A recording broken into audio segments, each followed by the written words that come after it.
So you might notice that Mike Israetel is missing a couple of letters before his name in the title of this video, and this is due to a video from one Mr. Solomon Nelson that has gone absolutely viral over the past day or two, highlighting some absolutely glaring issues with Mike Israetel's dissertation. So naturally, when I got my hands on Mike Israetel's PhD thesis, I expected a masterwork, an intellectual tour de force. Instead, I'm a perfectionist asshole with a PhD. Yeah, hell yeah, that's why I say shit like that. Dr. Mike, geez, that's a big deal. And I've noticed that carries a lot of weight. Like all I feel is rage and frustration. What I got was a document so sloppy, shallow, and confused, it could only pass in a system that had already failed. So we're going to go over all the issues with the dissertation itself, from typos to spelling mistakes all over the place, to missing spaces in between words, to statistical errors that are so mind-bogglingly atrocious that it really makes you wonder just what the hell happened here. Then we're going to go over what this means for the fitness industry and exercise science at large. How the fuck did this even happen at all? And then we're going to read some comments because, man, they are good. So first, let's get into some of the issues with the dissertation. Now, I do encourage everyone to actually watch the full hour and 10-minute masterpiece by Solomon Nelson. This video will be much shorter, just highlighting some of the issues and giving my thoughts. The first issue is just that it doesn't really add any kind of new information. It's essentially saying that more muscular athletes are stronger and leaner athletes tend to jump better. You don't really need a study for this, and it's already been studied before. And a lot of it is really just common sense. And in several charts, they just don't really even make sense. For example, for the lowest performers, the mean age, 19.9, kind of makes sense for a college athlete, but the standard deviation, 21.2. How does that even happen? Well, it appears that he kind of just copied and pasted from a different part of the chart and put that in as the standard deviation for some wild reason, and this happened multiple times, and somehow no one caught it. Peer review, his advisor, he didn't catch it himself? What the fuck happened here? I mean, the standard deviations, we know he's a deviant, but that's a bit much. And this just goes to show that not everyone is going to catch this kind of stuff. I was sent this probably a couple of years ago, and my reaction was like, okay, well, this is kind of worthless. We don't really need this paper. It doesn't add anything. But I didn't go through all the tables and catch. I noticed there were some errors, but I didn't notice that the statistics were this laughably bad. And the fact that it's taken over a decade for this expose, I think it shows that a lot of people, maybe they become doctors or they get some kind of degree off of the back of astonishingly shitty work. And this is a guy who has millions of followers. And so, yeah, pretty shocking. The formatting and proofreading issues alone, this is some middle school shit. I mean, we're talking tons of misspelled words just squished together for no reason. Ain't nothing but a thing. Faulty spacebar? Even if that's true, you didn't read through it after? This looks like it was written in a weekend. Entire sections copied and pasted with the same errors 2 or 3 or more times in different sections.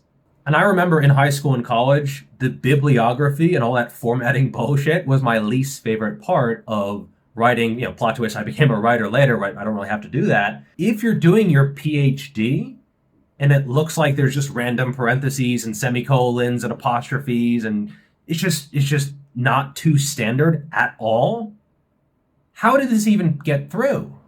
And it's not about having a high bar or a low bar. The bar's falling off his back on this one. It's crushing some fanboys in the audience. That's how bad this shit is.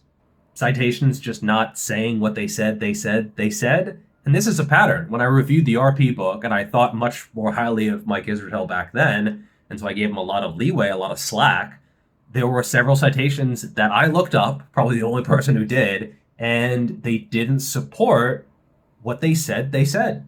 Or them trying to redefine myo-reps or redefine giant sets as their own thing, even though everyone else uses a different definition. It's a pattern. I think one of my favorites are page ranges that go backwards. So normally you'd be like pages 5 to 9. That's what supports what I say. This was like page 200 to page 150. Let's just go the other way for some reason. I've literally seen YouTube comment section arguments that had more effort than this, but we'll get into the comments a little bit later. I also find it funny that the Solomon Nelson video, the takedown of the dissertation, probably involved more work than the actual dissertation. And I think all of this wouldn't be that bad. Well, it's pretty bad regardless.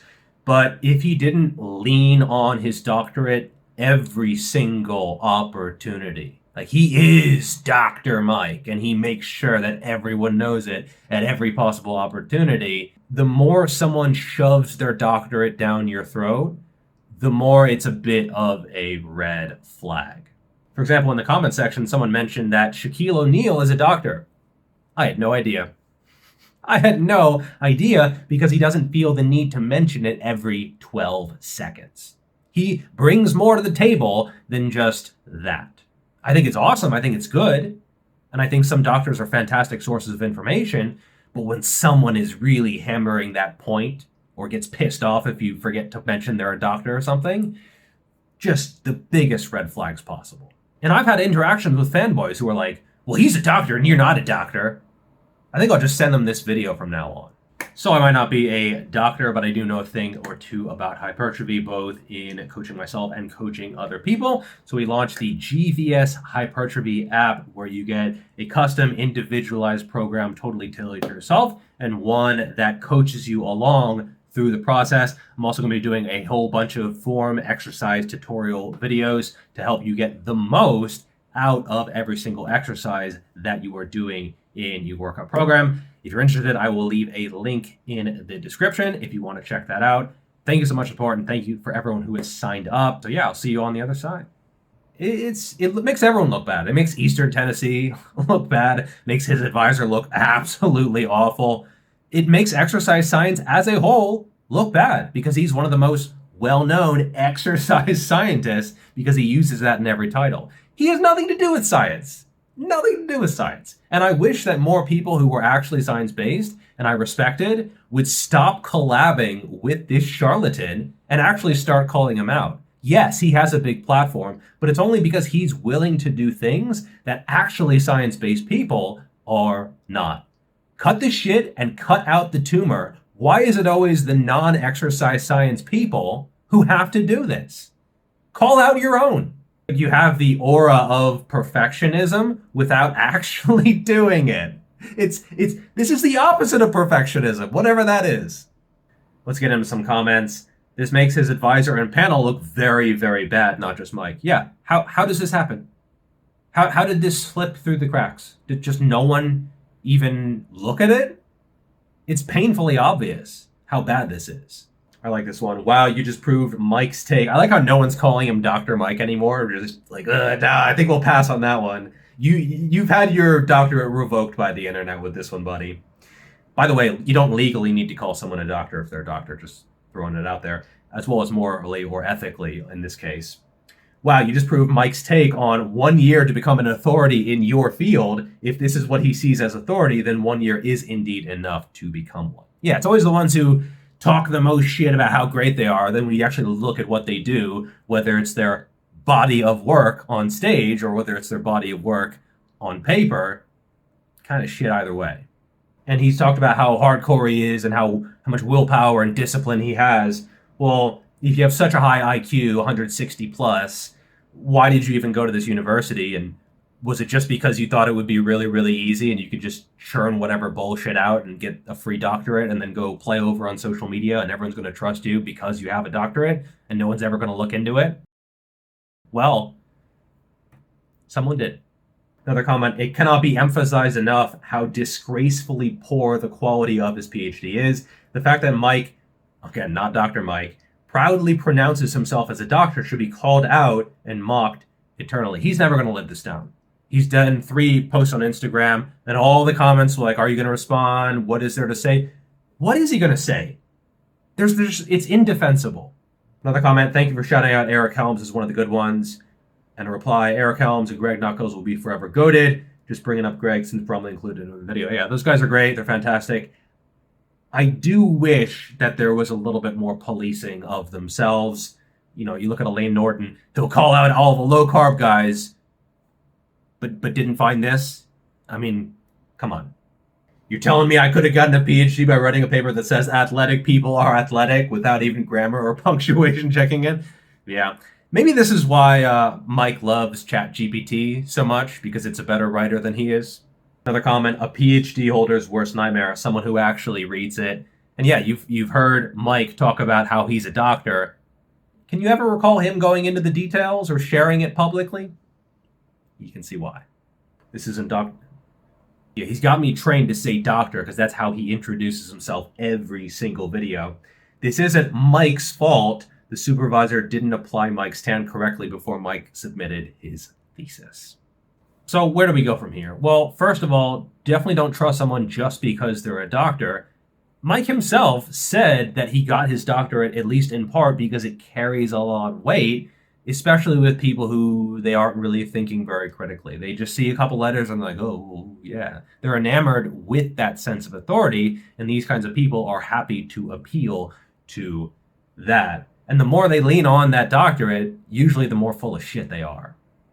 And I get it if someone worked hard to get a doctorate and they mention it occasionally, that is totally fine. Or if someone asks them, hey, could you describe your background? And they mention they're a doctor, that's totally fine, okay? They worked hard for that. Well, Mike didn't, but I assume most people do. I also think him calling himself an exercise scientist is absolutely laughable. You never were, you are not, and you never will be. And actual exercise scientists, they know how full of shit you are. They might not say it because you have a huge platform, but they know it.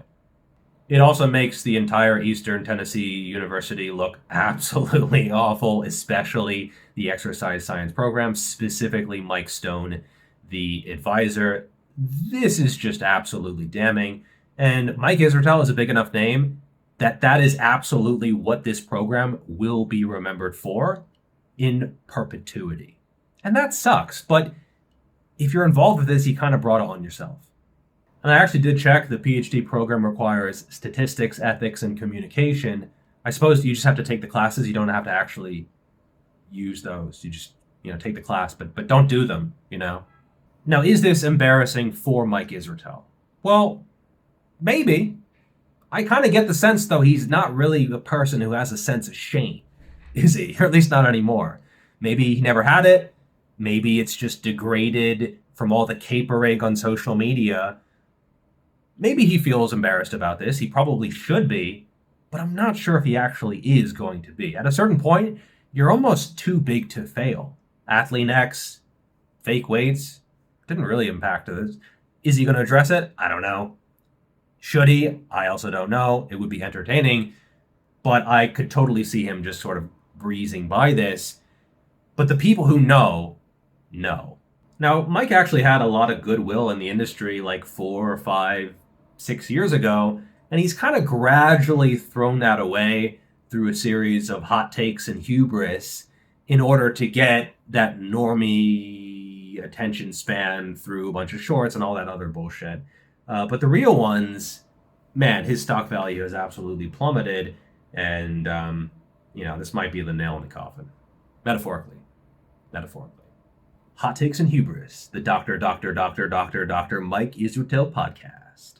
So those are my thoughts. I do absolutely encourage you to watch the entire video. It's like watching an hour and 10-minute train wreck where you just can't look away and it just gets worse and worse and worse. I will link that in a pinned comment, actually. I usually link the app or Boostcamp, but I will link this because I do think it is very important, and I do think that Solomon Nelson did a fantastic job with this. Let me know what you think, and I'll see you in the comments. Peace.